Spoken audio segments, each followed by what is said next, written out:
C7, ¿sí? Entonces, sobre esa, las lesiones son bastante comunes. Probablemente esté por ahí. Entonces, si ustedes tienen una lesión acá,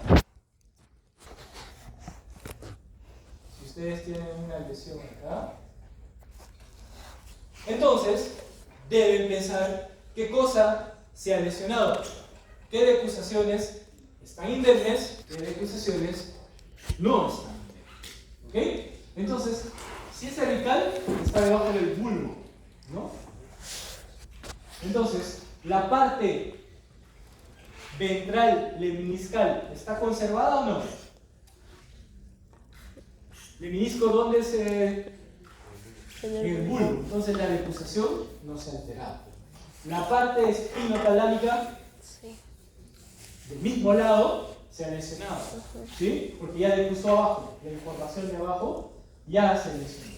Entonces, primero, tienen que saber que si el lado derecho está mal, el lado izquierdo es el comprometido si hay decusación. Si el lado derecho está mal y no hay decusación, el lado derecho del mismo lado está comprometido. ¿Ok? Entonces, simplemente con eso yo puedo tener alguna idea de lo que está pasando a mi paciente, a este paciente. Acá te explican las dos vías. Esto de acá, para todos, este es el bulbo.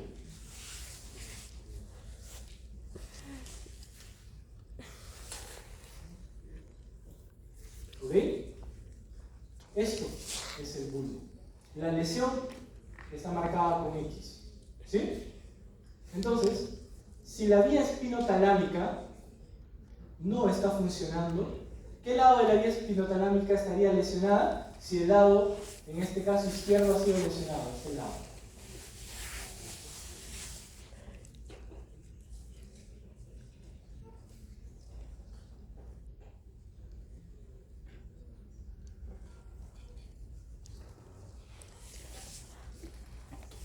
Toda la información que viene de mi lado derecho está subiendo, ha decusado abajo, está subiendo, uy, no hay pase, se cayó el puente, ¿sí? No va a pasar hacia arriba. En cambio, en la parte ventral, de la columna ventral, va a llegar a la médula y se ve de frente. Y va a decir, uy, el costado se cayó. Y va a pasar hasta la médula oblongada y recién se va a decusar. Entonces, esa información se va a llegar. Entonces, si se dan cuenta, con eso yo puedo saber el nivel y qué vía está alterada. Obviamente, sabiendo qué vía está alterada, yo voy a encontrar ciertos síntomas. Por ejemplo, que les había comentado, ustedes que han revisado de la vía espinotalámica, qué tipo de sensación lleva.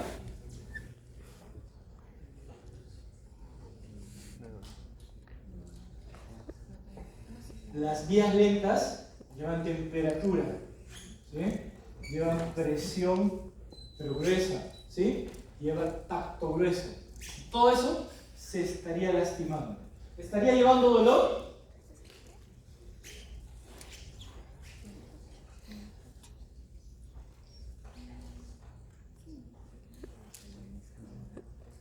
El dolor de las fibras lentas se estaría llevando, ¿no? No habría hipoestesia por eso, pero no habría dolor agudo, por ejemplo, ¿sí? No habría dolor agudo.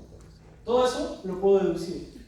Pero igual, no sean bolas, muchachos, que esto lo van a aprender en quinto año. Esto ya lo implementamos en quinto año con caso clínico. Ahora, las vías somatosensoriales directas son importantes por eso, porque con esto yo sé el neuroeje, ¿sí? Pero también existen vías indirectas. Y estas vías indirectas generalmente son viscerales y de control. Por ejemplo, el intestino, el estómago, que tienen plexos, también van a mandar información. Y estos no van a estar regidos por la médula, van a tomar vías indirectas. Además de esto, ustedes tienen que saber algo. Que cualquier alteración de la parte sensitiva va a llevar a algunas cosas. Por ejemplo, si yo no siento bien el talón de mi pierna, ¿cómo voy a caminar? ¿Ustedes alguna vez han caminado con el pie adormecido? ¿Han caminado igual como siempre? o no sentían el pie, lo sentían engrosado, acartonado. Entonces, si esto está fallando, va a fallar mi percepción en general. Por eso es importante que conozcan eso. De hecho, el trastorno de la marcha y del equilibrio se llama ataxia, ¿sí? La ataxia es un trastorno sensitivo motor. Es motor cuando hay una infección de por medio, por ejemplo, un infarto. Y es sensitivo cuando hay una lesión de la parte dorsal de la médula, en sífilis, por ejemplo. Ahora, de todo esto, lo más bonito para estudiar es el dolor. ¿Sí? El dolor es una sintomatología compleja. Cuando existe dolor, existe disconfort, pero nos está avisando que existe una lesión en el cuerpo. Y esta lesión puede generar alguna alteración, pero también esta lesión me puede salvar la vida. El dolor en general va a tener dos formas de interpretar: el dolor rápido y el dolor lento. ¿Ok? El dolor rápido se le conoce como dolor agudo, ¿sí? El dolor intenso. En cambio, el dolor lento se le conoce como dolor urente, como dolor intermitente. Ambos dolores coexisten. Ambos dolores están repartidos en nuestro cuerpo, pero va a depender de la cantidad de terminaciones libres que exista. De hecho, estas terminaciones libres, como les comentaba hace un rato, van a estar distribuidas de forma ineficaz a veces, pero bastante importante en todo nuestro cuerpo. Zonas exclusivas que tienen muchas terminaciones de dolor y zonas que no las tienen. Por ejemplo, ustedes han visto en YouTube, en TikTok, etc., cuando les empiezan a dibujar en la espalda una imagen y ellos tienen que dibujar en la pizarra, ¿verdad? ¿Lo hacen igual? No. ¿Por qué? Porque básicamente ahí, por metro cuadrado, no por metro cuadrado, por cada 100 centímetros cuadrados, a diferencia de la parte de la mano y del rostro, es de 1 a 100 la concentración. ¿Sí? Entonces, lo que yo les comentaba, hay territorios en la espalda y en el abdomen donde yo puedo hincar y no te va a doler. O donde yo puedo hacer 2 toques a la vez y solo va a parecer que es un solo toque. En cambio, si ustedes tocan la mano, si ustedes tocan el rostro así estén con los ojos cerrados, en 1 centímetro van a poder percibir 2 toques. Ahora, los dolores pueden ser nociceptivos, que son mecanismos normales del dolor. Por ejemplo, yo me golpeo, me duele, es un dolor nociceptivo, ¿ok? Pero también existe un dolor neurogénico. Si se supone que el sistema nervioso está para regular el dolor, controlar el dolor o hacer aparecer el dolor, ¿qué tiene que ver o qué tiene que hacer el mismo sistema nervioso generando dolor? Si ya no lo pueden controlar, este se va a llamar dolor de origen neurogénico. ¿Ok? Existen muchas patologías, dentro de estas, por ejemplo, la diabetes mellitus, con su patología neuropatía diabética, genera dolor de tipo neurogénico. Ahora, el dolor va a estar primero estimulado por 3 grandes cosas. Primero, por estímulos mecánicos, una compresión, una lesión que distienda o comprima una estructura va a generar dolor. Segundo, estímulos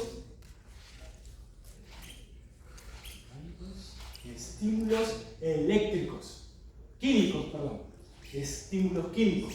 Estos son los menos comunes. ¿Ok? ¿Alguna vez ustedes se han quemado con lejía?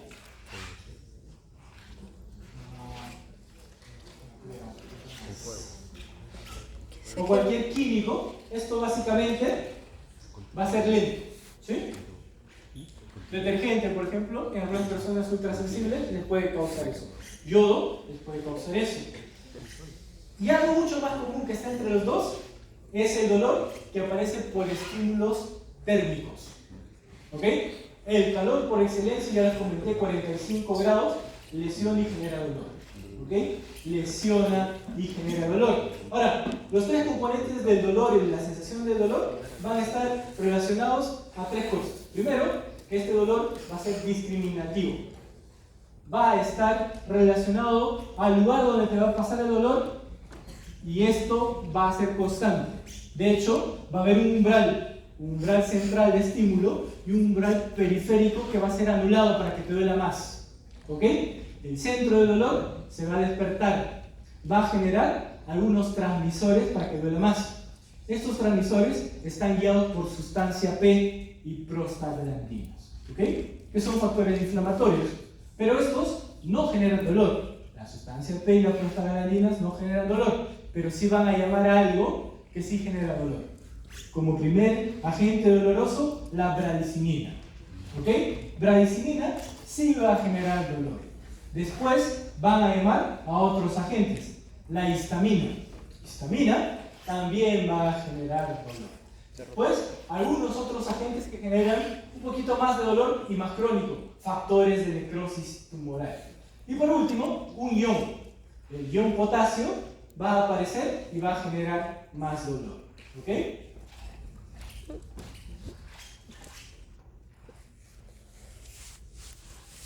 Ahora, el dolor se va a mover por dos vías. Así como la sensación se va a mover por dos vías, por tres vías, este se va a mover por dos vías. Una es una vía nueva, se llama vía neoespinotalámica. Y otra vía que se llama vía paleoespinotalámica. Ahora, esto es bastante fácil. Neoespinotalámica, el dolor se va a conducir de forma rápida. Lo nuevo conduce mejor. Neoespinotalámica, dolor de conducción rápida. Paleoespinotalámica, dolor de conducción lenta o visceral. ¿Ok? Ahora, sus centros del dolor siempre van a estar regulados por el tálamo. ¿Ok? Tálamo va a regular el dolor. De hecho, el dolor de vía rápida, el neo, se va a ir del tálamo a las vías sensitivas, a las vías de las áreas 3, 1 y 2 de Brodmann. En cambio, las vías antiguas, las vías paleo, sí van a llegar al tálamo, pero van a tomar dos caminos. Unas que se vayan hacia adelante, hacia las vías, y otras se van a ir a la parte posterior. De hecho, mientras se van yendo a la parte posterior, van a dejar ciertas ramas en el tronco del cerebro. ¿Sí? Entonces, con esto pueden deducir dos cosas. Para sentir dolor, a veces no es necesario que llegue al cerebro. ¿Sí? El tronco cerebral también da dolor. ¿Ok? Y de hecho da un dolor mucho más prolongado y sordo, mucho más difícil de tratar. Por eso vamos a tener personas que tienen lesiones en el tronco cerebral con un dolor no típico. Por las vías antiguas, paleoespinotalámicas. Generalmente les preguntan eso. ¿Qué parte de las vías del dolor actúan de forma lenta, crónica y no llegan a la corteza cerebral? La vía paleoespinotalámica. Esto es lo que les comento. Las vías lentas se van a quedar y van a empezar a dejar sus ramas antes de llegar hasta el tálamo en el tronco cerebral. ¿Sí? Todo aquí van a empezar a dejar. En cambio, las vías rápidas sí van a llegar hasta el mismo cerebro. ¿Ok?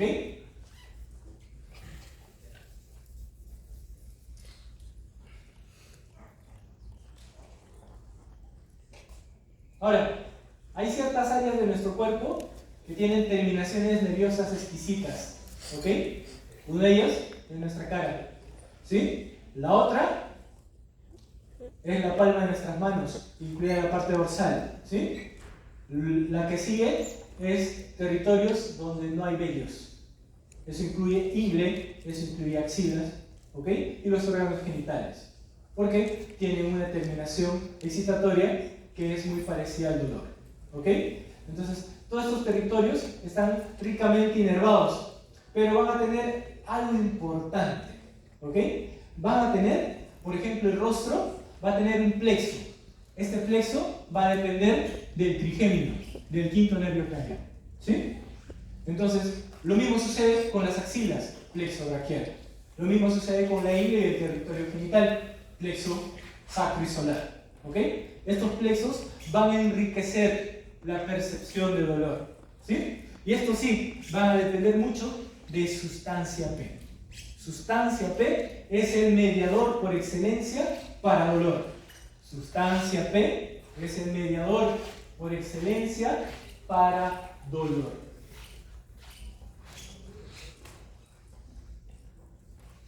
Ahora, no sería bonito que nos duela todo el tiempo, ¿no? Yo me lesiono y tengo un dolor constante. Primero, el dolor debería saturarse, debería adaptarse, como cualquier sensación, pero hay sensaciones que no logran eso. Una de ellas es el dolor, no tiene esa capacidad. De hecho, como les digo, el dolor es un mecanismo para mantenernos vivos. Entonces, este va a depender de otros factores. Y de hecho ya se los comenté. La parte analgésica del dolor está mediada por serotonina. ¿Ok? Serotonina es la que media la parte analgésica del dolor como transmisor. Y también existen dos cosas ahí. Las encefalinas y las endorfinas. ¿Ok? Que son hormonas morfinoides reguladoras del dolor. Es como si te pusieras tramadol o morfina en tu cuerpo, pero tu mismo cuerpo los produce. ¿Dónde están? Sería la pregunta. Ustedes se acuerdan de los ventrículos, ¿verdad? Tercer ventrículo, cuarto ventrículo, ventrículos laterales. No solo son huecos, ¿ok? De hecho, alrededor de estos hay tejido, y este tejido está ricamente inervado de estas células que producen estas hormonas. Justo se ha demostrado que en el tercero y en el cuarto ventrículo se producen estas hormonas. ¿Ok? El tercer y cuarto ventrículo, pregunta de examen también del año pasado, tercer y cuarto ventrículo se producen encefalinas y endorfinas. ¿Ok?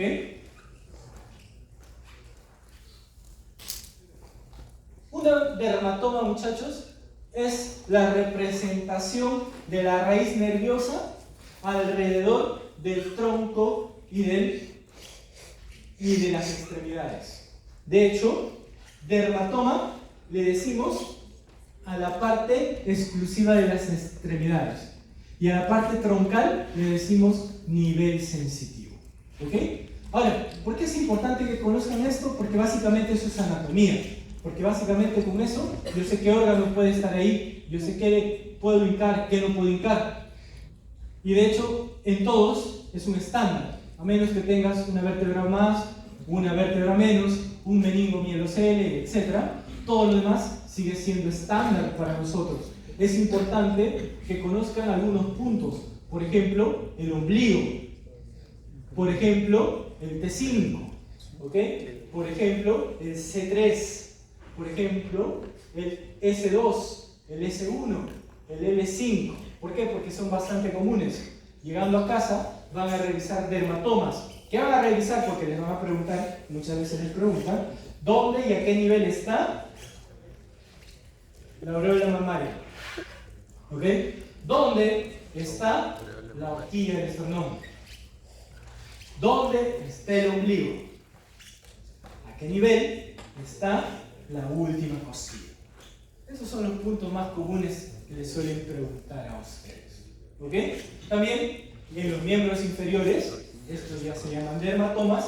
Por ejemplo, el talón, la parte de nuestro pie, la parte final del talón es S1, sacro 1.